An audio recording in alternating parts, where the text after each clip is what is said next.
Suponha que você acabou de ser sondado ou contratado para trabalhar numa organização esportiva. Que aspectos você olharia de cara para entender como ela funciona e para tentar se adaptar mais rápido?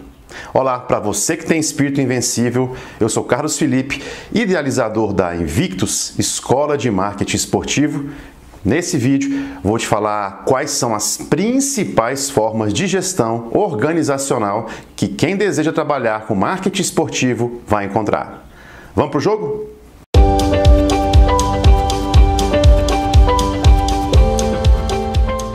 Pessoal, antes de começar, eu gostaria de sugerir que você baixe o nosso e-book Porque o Marketing Esportivo é o Marketing do Futuro. Link disponível na descrição desse vídeo, tá bom?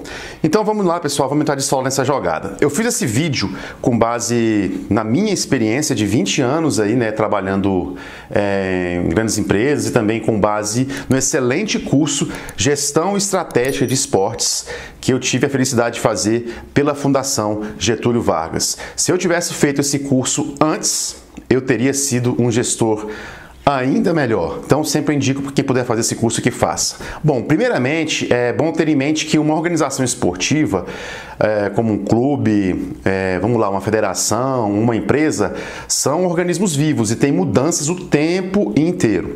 Se hoje, atualmente, a gente fala que no tal mundo VUCA, que é volátil, incerto, mundo também complexo e ambíguo, no esporte eu vou te dar certeza, ele é ainda mais VUCA, porque tem a competição extremamente ligada no seu próprio DNA e sofre diariamente, quase a todo momento, todo tipo de pressão que forçam a adaptações e mudanças por parte do gestor, de quem quer trabalhar em marketing constantemente.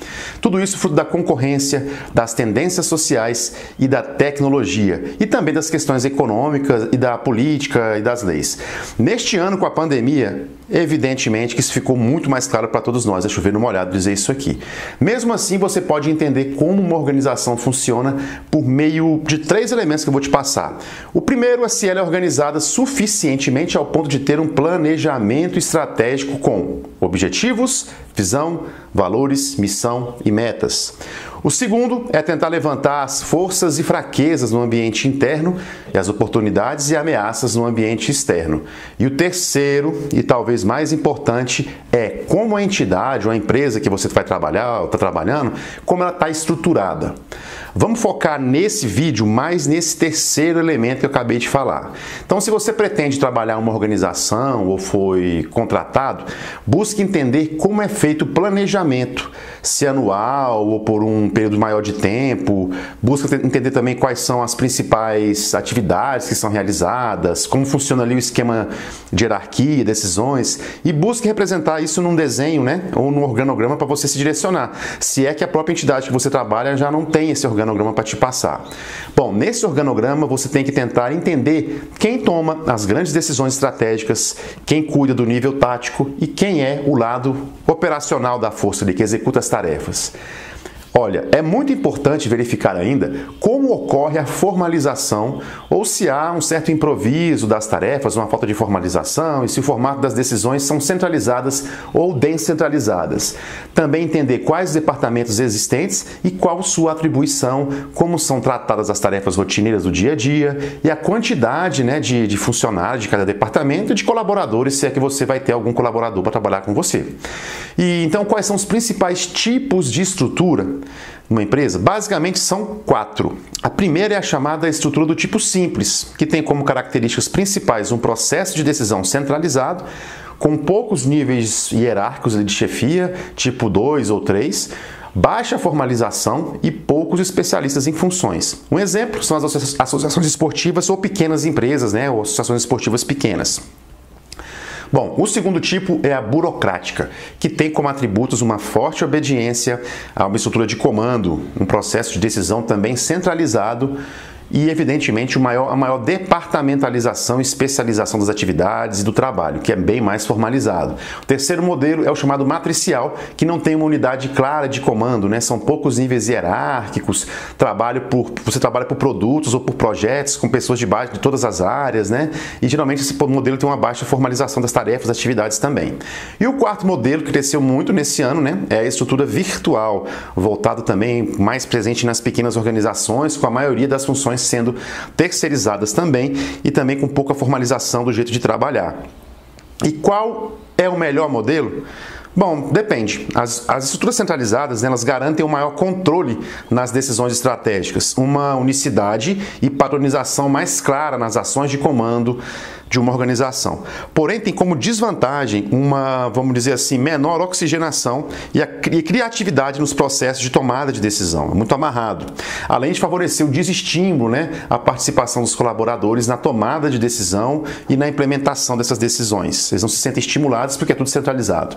Já a questão envolvendo estruturas simples e burocráticas tem muito a ver com a cultura e também com o porte da empresa, né, e entidade. As mais tradicionais e que têm o maior porte, né, são maiores, com foco maior no controle, tem mais vantagens em adotar essa estrutura burocrática porque ela organiza melhor ali a operação da organização e ela pode garantir uma maior eficiência na entrega dos produtos, dos serviços, da própria atividade que aquela organização exerce. Tem como desvantagem a criação de feudos, né, onde cada célula ali, equipe ou unidade age como se fosse um fim em si mesmo, né, isolada e não em consonância ou com o entendimento de como seu trabalho agrega para os objetivos estratégicos da organização. Eles acham que são autônomos ali, né? Tem esse risco grande de acontecer. Paralelamente, a estrutura simples tem como vantagem a agilidade na tomada de decisão e menor custo. É ideal para pequenas organizações, porém no caso da saída de algum gestor ou executivo importante, a vida da organização pode estar em jogo, né? Se uma pessoa muito importante sair e não tiver um substituto, tchau. É importante ter em mente que em uma organização decisões são tomadas sem parar e para que elas sejam feitas de forma correta e coerente, bom, é necessário que você tem uma pessoa, né, nos vários cargos hábil para exercer aquela função, uma vez que esse tipo de ação requer cautela, discernimento e, evidentemente, conhecimento. Cada caso é um caso. Uma organização muito centralizada, por exemplo, ela pede rapidamente, né, assim, a sua flexibilidade e a sua capacidade de reagir quando surge uma necessidade. Mas essa centralização não é necessariamente danosa à organização, né?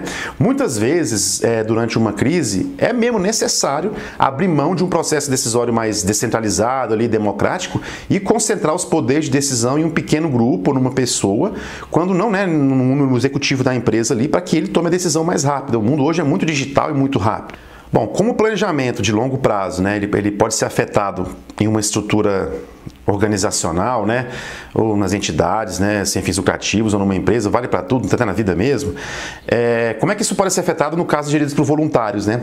Basicamente, porque esses tipos de estruturas, né, elas carecem em regra, pessoal, de um maior profissionalismo, né, e são sujeitos a práticas que não são raramente, né, que são clientelísticas, né, sujeitas a questões de política interna, de interesse de manutenção de um grupo que está no poder, naquela entidade, naquela organização. Já falei isso no vídeo passado, né? Eu vou te citar um exemplo.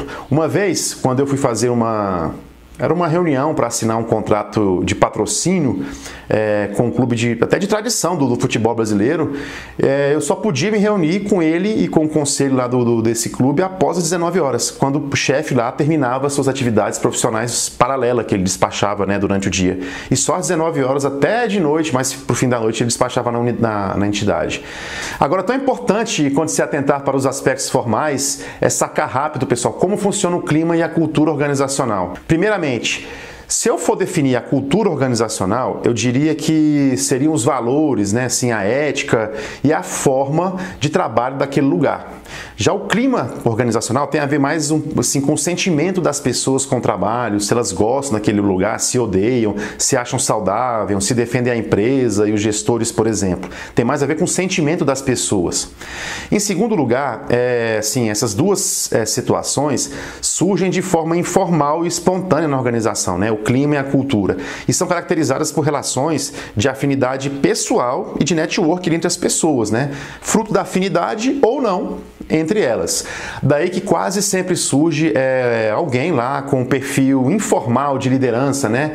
Ali com sistemas e canais próprios de comunicação, e aí forma-se a famosa rádio peão naquele lugar. Por fim, meu amigo, minha amiga, você precisa pegar rápido, né? Assim, também quando você estiver num lugar, para trabalhar numa empresa, como são tomadas as decisões naquele lugar.